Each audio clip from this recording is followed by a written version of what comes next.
അസ്സലാമു അലൈക്കും. തഫ്സീർ വായന ഭാഗം 32. എന്നാൽ ഖുർആൻ്റെ നേരെ അവഹേളനത്തിനും കയ്യേറ്റത്തിനും ഇടവരികയില്ലെന്നും ഖുർആൻ മുഖേന വല്ല നന്മയും അവരിൽ ഉണ്ടായേക്കാമെന്നും കാണുമ്പോൾ അതിന് യാതൊരു വിരോധവുമില്ല. ഫത്ഹുൽ ബാരി വോളിയം 1 പേജ് 324, വോളിയം 6 പേജ് 81, 161, ഷറഹ് മുസ്ലിം വോളിയം 2 പേജ് 132.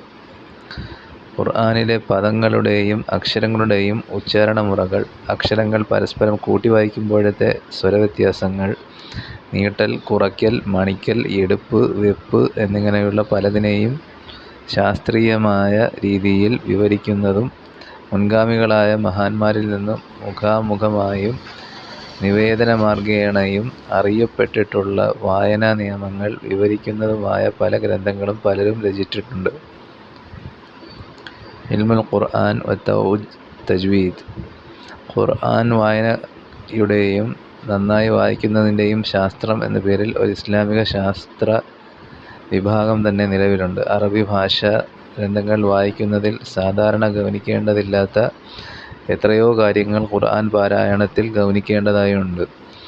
അവ നബി സല്ലല്ലാഹു അലൈഹി വസല്ലമയിൽ നിന്ന് സ്വഹാബികളും അവരിൽ നിന്ന് താബിഈകളും അവരിൽ നിന്ന് പിൻഗാമികളുമായ കർണാകർണികയായി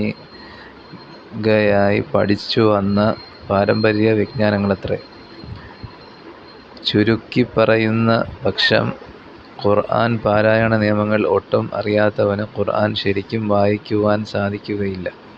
ഗ്രന്ഥത്തിൽ നിന്ന് മാത്രം പഠിച്ചാലും പോരാ, ഗുരുമുഖങ്ങളിൽ നിന്ന് തന്നെ നേരിൽ കേട്ടു മനസ്സിലായെങ്കിൽ മാത്രമേ അവ വേണ്ടതുപോലെ പ്രയോഗത്തിൽ വരുത്താൻ സാധിക്കുകയുള്ളൂ.